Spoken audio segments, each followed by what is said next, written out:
Le péché du diable était l'orgueil. Et il veut que nous soyons tous orgueilleux et que nous pensions que nous pouvons tout faire nous-mêmes. L'arrogance précède la ruine et l'orgueil précède la chute. Et j'aime ça, Jacques 4,6. Avez-vous déjà essayé très fort dans votre vie de faire bouger les choses et peu importe ce que vous faisiez, ça ne marchait tout simplement pas? Et vous étiez sûr que c'était le diable qui s'opposait à vous. Oui, eh bien, je suis passée par là. J'ai essayé de changer Dave, j'ai essayé de faire grandir mon ministère, j'ai tellement essayé de me changer moi-même. Je voulais être douce, je voulais être gentille, je voulais être aimable. Et il me semblait que plus j'essayais, plus j'agissais mal. Et je pensais vraiment que c'était le diable. Mais Dieu m'a amené à Jacques 4,6. Il dit, « La grâce qu'il accorde est plus grande encore. » Et entre parenthèses, il est écrit la puissance du Saint-Esprit. Vous voyez, la grâce est la faveur imméritée, mais ce n'est pas seulement la faveur imméritée, c'est la puissance du Saint-Esprit qui fera à travers vous ce que vous ne pourriez jamais faire vous-même. La grâce vous permet de faire facilement ce que vous ne pourriez jamais faire par vous-même, peu importe combien vous luttez. Disons-le encore. La grâce vous permet de faire facilement ce que vous ne pourriez jamais faire par vous-même, peu importe combien vous luttez. Je ne peux pas me changer. Je peux vouloir changer et je peux étudier dans le domaine où j'ai des problèmes, mais à ce moment-là, ce doit être le Saint-Esprit. Dieu ne vous a jamais demandé de faire l'impossible. Je ne peux pas changer une autre personne. Je peux prier pour elle. Je peux être un exemple pour elle, mais je ne peux pas la faire changer. Je ne peux pas faire ça. Je ne pouvais pas faire grandir mon ministère. Il y a 40 ans, j'ai eu la vision que je ferais ce que je fais maintenant. Et pendant 20 ans, j'ai fait des petites réunions de 10 et 20 personnes. Et si jamais j'avais 100 personnes, j'étais aux anges. Je me souviens d'une réunion où il y avait 9 personnes et 5 d'entre elles étaient avec moi. Tu dois prier pour avoir une audience, non, pasteur Tommy? Vous devez prouver que vous êtes fidèle. Si vous êtes fidèle dans les petites choses, un jour, et Dieu ne vous dit pas quand, un jour, Dieu vous donnera beaucoup plus. Amen. J'avais cette grande vision de servir des milliers et des milliers de personnes. Et je me souviens qu'un jour, le Seigneur m'a dit, « Si je te demande de prendre soin de 50 personnes sans abri pour le reste de ta vie, le ferais-tu? » Ouh!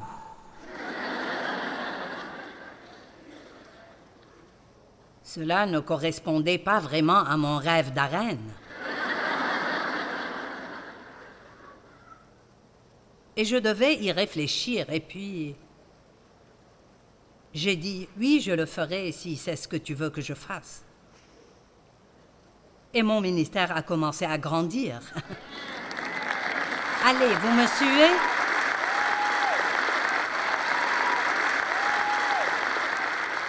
Vous voyez, votre relation avec Dieu est plus importante que tout ce que vous pensez vouloir que Dieu fasse pour vous. Laissez-moi vous donner quelque chose à faire. Essayez juste, pendant, disons juste 1 mois, de ne rien demander à Dieu. Adorez-le simplement, aimez-le, remerciez-le et dites-lui, si je n'ai jamais rien d'autre que toi, tu es ma part, tu es plus que suffisant.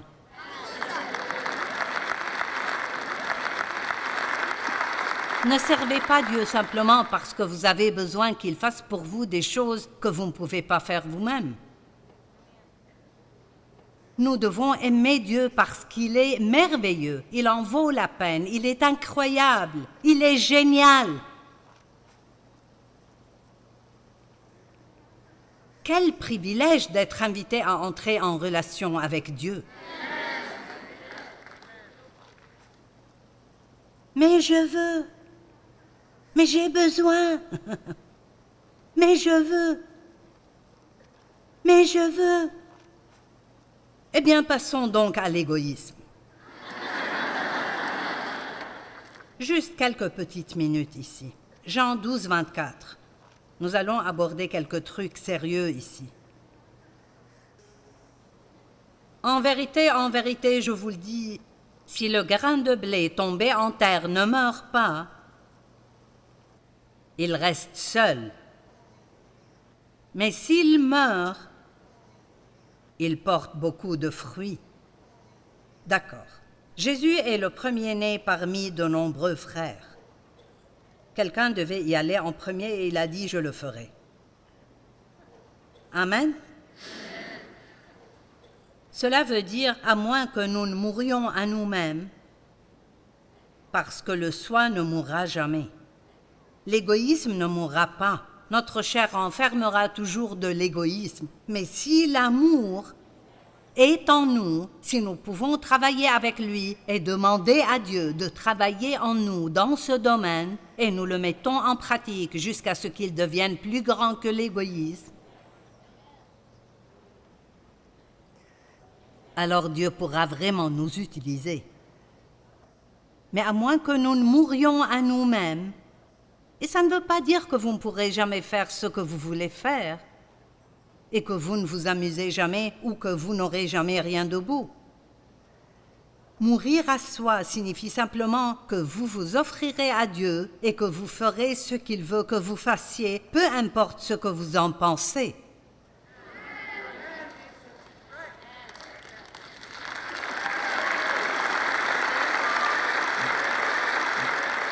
Qu'est-ce que Jésus a prié? « Père, si possible, éloigne de moi cette coupe. Mais que ta volonté soit faite et non la mienne. » Vous pouvez prier pour que Dieu vous sorte de votre situation et vous délivre de vos problèmes, et prier pour que Dieu vous trouve un travail rempli de chrétiens au lieu de non-croyants pour qui vous pourriez être un exemple. Dois-je me répéter? Eh bien, je suis le seul croyant là où je travaille. Eh bien, Dieu merci, vous êtes là.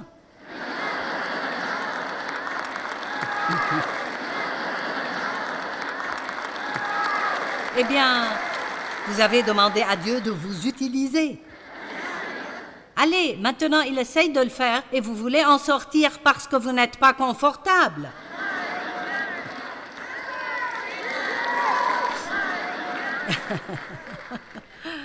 Oh, je m'amuse tellement aujourd'hui. La puissance de l'individu. Je suis une, vous êtes un. Mais c'est inimaginable ce qu'une personne prête à obéir à Dieu peut faire pour aider l'humanité. Une.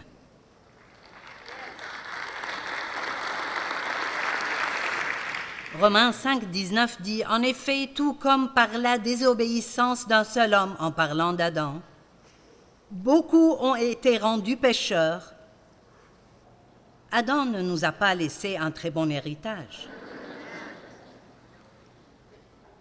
Beaucoup seront rendus justes par l'obéissance d'un seul, c'est Jésus.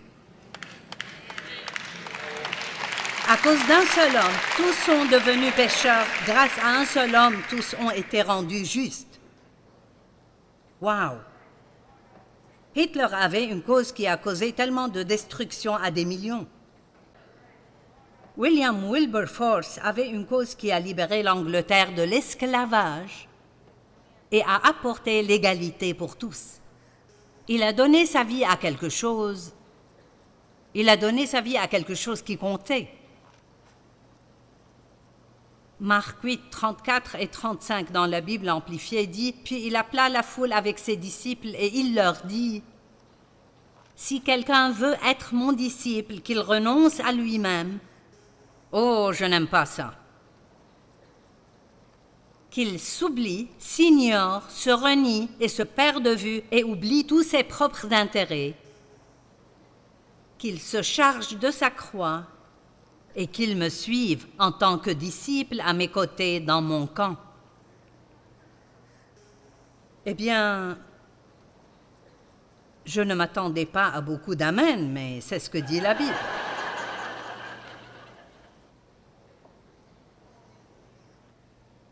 Il semble dire que vous aurez une vie misérable, n'est-ce pas? Oubliez-vous, perdez-vous de vue, perdez de vue tous vos propres intérêts, blablabla. Bla, bla, bla. Mais je vous dirai ce que vous obtiendrez. Arrêtez d'essayer de vous occuper de vous-même. Et au lieu d'essayer de vous occuper de vous-même, occupez-vous des autres, puis Dieu s'occupera de vous.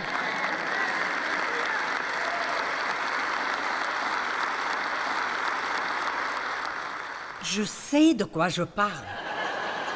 Vous êtes censé écouter les personnes âgées. Ils savent quelque chose que vous ne savez pas. Amen.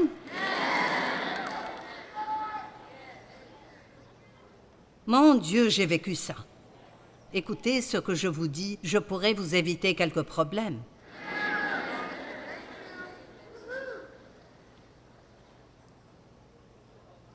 Pourquoi, lorsque vous êtes dans un pétrin, vous ne pouvez pas vous en sortir vous-même? Mais vous pouvez aider quelqu'un d'autre. Dieu vous oindra pour sortir quelqu'un d'autre du pétrin où il se trouve, mais pas pour vous aider vous-même. Nous ne sommes pas appelés à regarder intérieurement, mais extérieurement.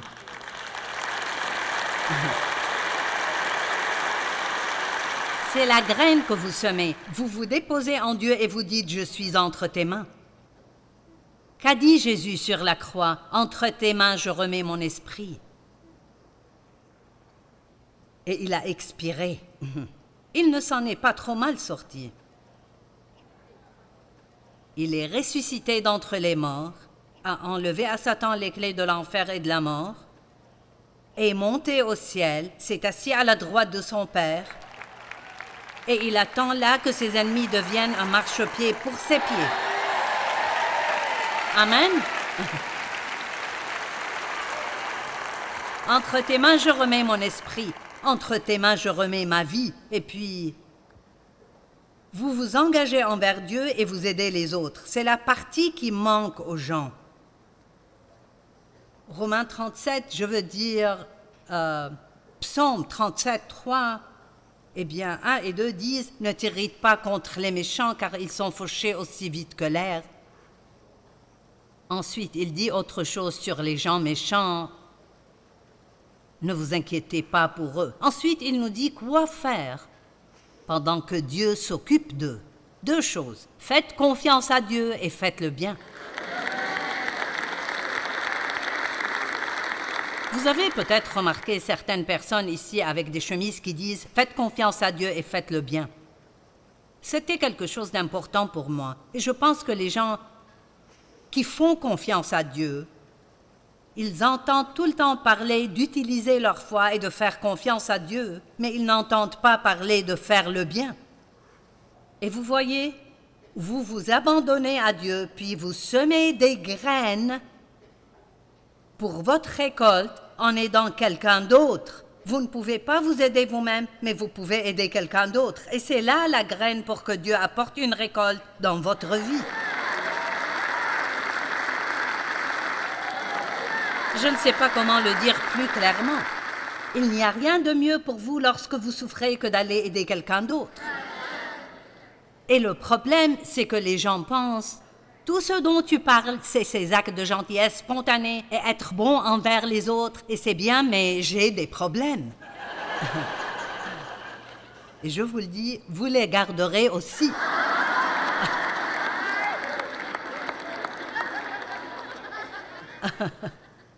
Et si vous ne comprenez pas cela, je reviendrai et prêcherai à nouveau le même message.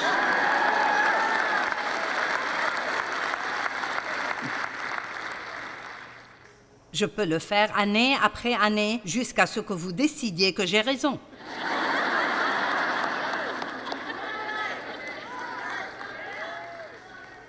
Oubliez-vous donc vous-même. Donnez-vous à Dieu. Dites Dieu, fais ce que tu veux faire avec moi. Je suis juste fatiguée de me concentrer sur moi-même. Finalement, j'en ai eu marre de moi. J'ai pensé, je dois avoir quelque chose à part moi dans ma vie, et moi, et moi, et moi. Quand j'essayais de faire que tout cela se produise, change d'idée, fait grandir mon ministère, je pensais vraiment que c'était le diable qui s'opposait à moi. Mais mon Dieu, Dieu m'a amené à Jacques 4,6, cependant la grâce, la puissance du Saint-Esprit pour vaincre toutes nos mauvaises tendances. Écoutez ceci, Dieu, pas le diable, Dieu s'oppose aux orgueilleux, mais il fait grâce aux humbles. Donc, tant que j'essayais de le faire moi-même, Dieu s'opposait à moi. Il n'allait pas laisser ça se produire parce que Dieu veut que nous lui accordions le mérite de chaque victoire que nous remportons, non pas parce qu'il en a besoin, mais nous en avons besoin. Nous en avons besoin. Je vous le dis, je suis terriblement consciente de ce que je ne suis pas. Et je sais que je me tiens ici par la grâce et la miséricorde de Dieu. Et j'ai une crainte révérentielle de Dieu.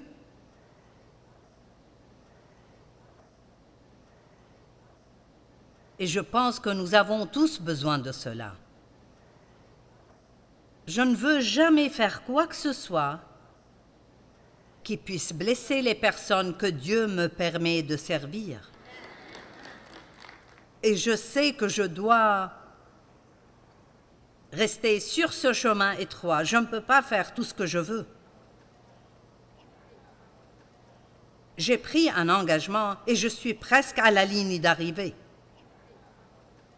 Savez-vous que dans 12, 13, 14... Dans 16 mois, j'aurai 80 ans?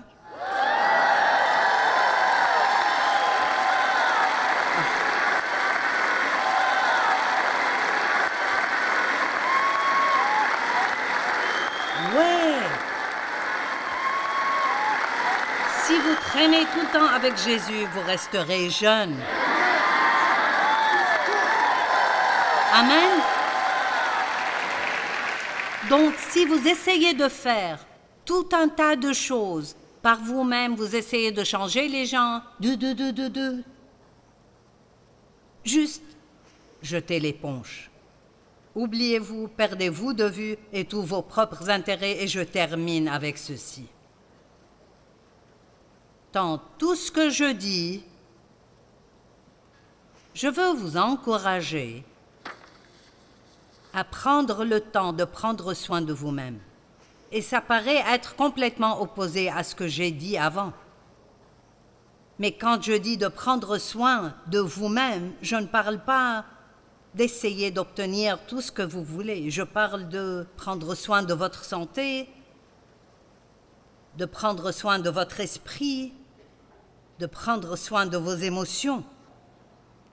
N'oubliez pas de vous amuser, d'être un peu joviaux, de rire. C'est pourquoi c'est si mauvais d'être plein de haine, d'amertume et de toutes ces cochonneries tout le temps. Ça vole toute votre joie et toute votre paix, et vous devenez simplement ce vieil homme ou cette vieille dame ratatinée. Allez.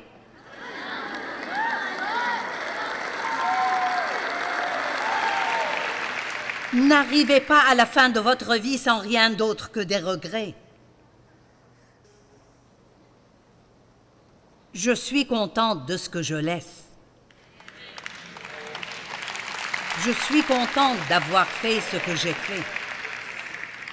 Et j'ai fait des erreurs en cours de route. J'ai travaillé trop dur plusieurs fois et je me suis rendue vraiment malade. Et la plupart d'entre vous ne le savent pas, mais il y a 3 ans, Je ne savais pas si je pourrais continuer. J'étais allongée à l'étage entre les séances. J'avais une grave fatigue surrénalienne. Et j'étais malade, vraiment malade.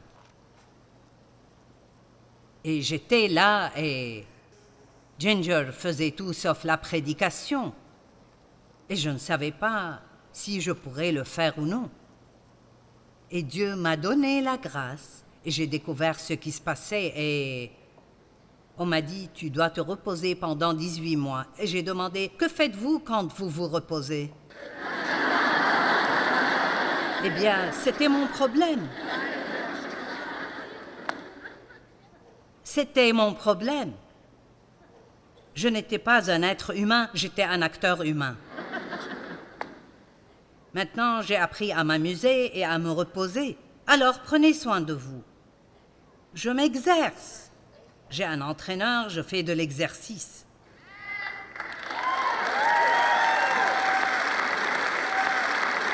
Et avant d'étudier pour vous prêcher, je prends soin de ma propre croissance spirituelle. La première chose que je fais le matin, c'est de passer du temps avec Dieu. Et je ne sors pas de cet endroit tant que je ne pense pas pouvoir agir comme une chrétienne. Allez, vous m'entendez? Allez quelque part et passez du temps avec Dieu et n'en sortez pas avant de penser que vous pourrez agir comme un chrétien. Si vous êtes juste gentil avec les gens qui sont bons envers vous, qu'est-ce que ça fait vraiment? Un non-croyant peut faire cela. Faites le plein chaque matin avant de sortir. Ne sortez pas avec un réservoir vide. Je n'ai pas le temps de faire ça. Vous n'avez pas le temps de ne pas faire ça. Vivre une vie altruiste ne signifie pas que vous ne faites jamais rien pour vous-même. Ça signifie juste que vous n'êtes pas centré sur vous-même. Vous n'êtes pas la seule chose dans votre vie. Vous faites de l'amour votre priorité. Et vous vivez une vie équilibrée et vous faites attention au Saint-Esprit. Alors voilà, vous avez une vie à vivre et une vie à donner. À quoi la donnerez-vous? Allez-vous donner votre vie pour aider les autres? Êtes-vous prêt à être un vrai chrétien? Très bien, je vais terminer avec ça. Jean 21, 15, 17. Lorsqu'ils eurent mangé, Jésus dit à Simon-Pierre, « Simon, fils de Jonas, m'aimes-tu plus que ceux-ci » Il lui répondit, « Oui, Seigneur, tu sais que j'ai de l'amour pour toi. » Jésus lui dit, « Nourris mes agneaux. » Il lui dit une deuxième fois, « Simon, fils de Jonas, m'aimes-tu » Pierre lui répondit, « Oui, Seigneur, tu le sais. » Jésus lui dit, « Prends soin de mes brebis. » Il lui dit la troisième fois, « Simon, fils de Jonas, as-tu de l'amour pour moi ?» Pierre fut attristé de cette question et il lui répondit, « Seigneur, tu sais tout, tu sais que j'ai de l'amour pour toi. » Jésus lui dit, « Nourris mes brebis. Maintenant, laissez-moi vous donner ce que je pense être la traduction la plus moderne de cela. Est-ce que tu m'aimes? Oui, Seigneur, tu sais que je t'aime. Eh bien, va aider quelqu'un.